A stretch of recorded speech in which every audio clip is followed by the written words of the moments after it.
Suku Karen, penjaga tradisi di perbatasan Asia Tenggara. Suku Karen adalah salah satu kelompok etnis terbesar di Asia Tenggara yang mendiami wilayah perbatasan antara Myanmar dan Thailand. Mereka dikenal karena kekayaan budaya, pakaian tradisional yang khas, serta perjuangan panjang mempertahankan identitas di tengah dinamika politik dan sosial kawasan tersebut. Meskipun sering dianggap sebagai satu suku, Karen sebenarnya terdiri dari berbagai subkelompok dengan bahasa dan tradisi yang sedikit berbeda, seperti Sgao, Puo, dan Pao. Salah satu subkelompok yang paling terkenal di mata dunia adalah Kayan atau Padaung, yang dikenal dengan tradisi cincin kuningan di leher perempuan mereka. Dunia ini dipenuhi keberagaman budaya yang lahir dari sejarah panjang, kondisi alam, dan kepercayaan turun-temurun. Beberapa tradisi bahkan terlihat unik, tidak biasa, atau ekstrim di mata masyarakat modern. Namun di balik itu semua, tersimpan makna mendalam tentang identitas, spiritualitas, dan penghormatan terhadap leluhur. Berikut beberapa budaya unik dan ekstrim dari berbagai belahan dunia yang menarik untuk dipelajari. 1. Festival Thaipusam, ritual penusukan tubuh. Festival Thaipusam yang dirayakan oleh umat Hindu Tamil di Malaysia dan India dikenal dengan ritual penusukan tubuh menggunakan jarum, tombak kecil, dan kait logam. Para peserta melakukannya sebagai bentuk pengabdian kepada Dewa Murugan. Meski terlihat menyakitkan, banyak peserta mengaku tidak merasakan rasa sakit karena berada dalam kondisi spiritual yang mendalam. Ritual ini melambangkan pengorbanan, penyucian diri, dan pemenuhan nazar. 2. Tradisi leher panjang suku Kayan. Subkelompok Kayan dari suku Karen di Myanmar dan Thailand memiliki tradisi mengenakan cincin kuningan di leher sejak usia dini. Cincin tersebut ditambah secara bertahap, sehingga menciptakan ilusi leher yang lebih panjang. Bagi mereka, ini adalah simbol kecantikan, identitas budaya, dan kebanggaan etnis. 3. Upacara pemakaman tiwah. Suku Dayak Ngaju di Indonesia memiliki tradisi pemakaman sekunder bernama tiwah. Tulang belulang leluhur yang telah lama dimakamkan akan diangkat kembali untuk dibersihkan dan ditempatkan di rumah tulang khusus. Ritual ini dipercaya membantu roh leluhur mencapai alam spiritual tertinggi. Prosesi bisa berlangsung berhari-hari dengan tarian, musik, dan pengorbanan hewan. 4. Festival Lompat Bayi di India. Di beberapa wilayah India, terdapat tradisi lama di mana bayi dijatuhkan dari ketinggian tertentu dan ditangkap oleh warga menggunakan kain besar. Ritual ini dipercaya membawa kesehatan dan keberuntungan bagi anak tersebut. Meski kontroversial dan banyak mendapat kritik, praktik ini masih bertahan di beberapa daerah. 5. Ritual inisiasi suku Sateremawe. Suku Sateremawe di Brazil memiliki ritual inisiasi ekstrem bagi anak laki-laki. Mereka harus memasukkan tangan ke dalam sarung tangan berisi semut peluru atau bullet end yang dikenal memiliki sengatan sangat menyakitkan. Ritual ini melambangkan kedewasaan dan keberanian.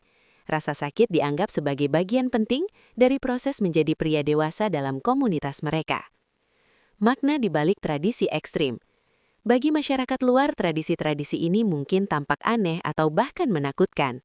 Namun bagi komunitas yang menjalaninya, ritual tersebut adalah bagian penting dari identitas, spiritualitas, dan warisan budaya. Budaya unik dan ekstrim mengajarkan kita bahwa standar normal sangat bergantung pada sudut pandang.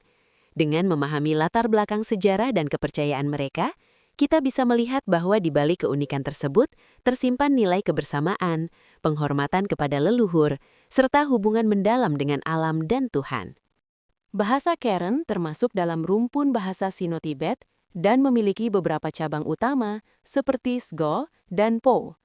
Meski setiap subkelompok memiliki dialek yang berbeda, bahasa menjadi perekat kuat yang menjaga solidaritas dan jati diri mereka sebagai satu etnis.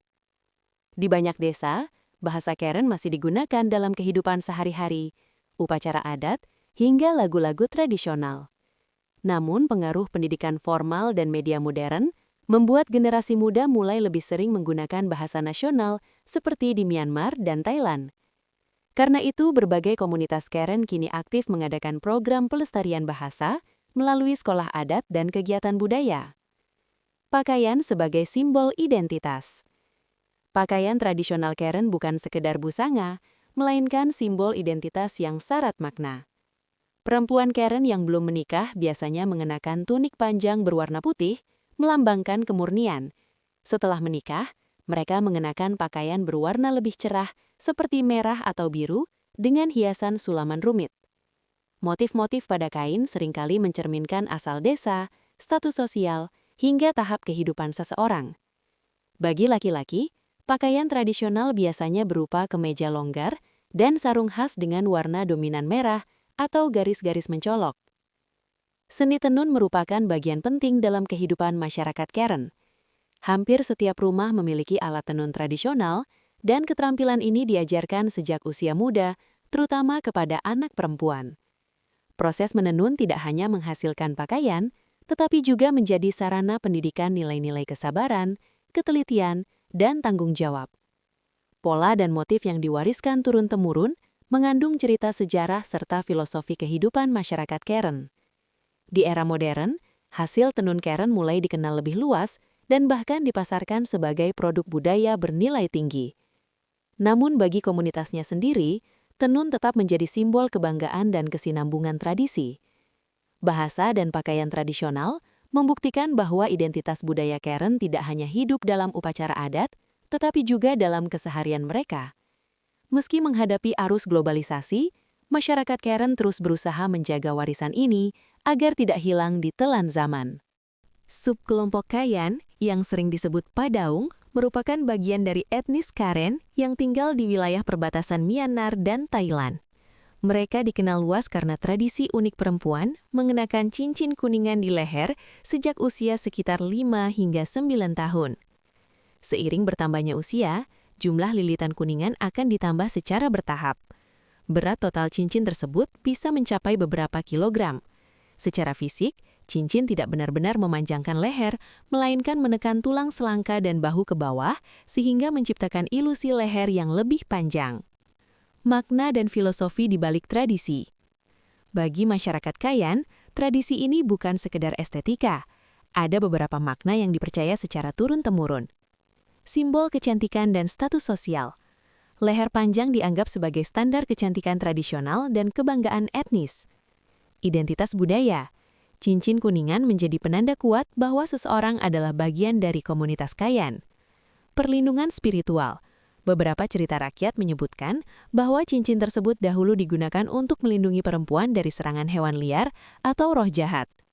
Tradisi ini diwariskan dari ibu kepada anak perempuan sebagai bagian dari proses pembentukan identitas sejak dini.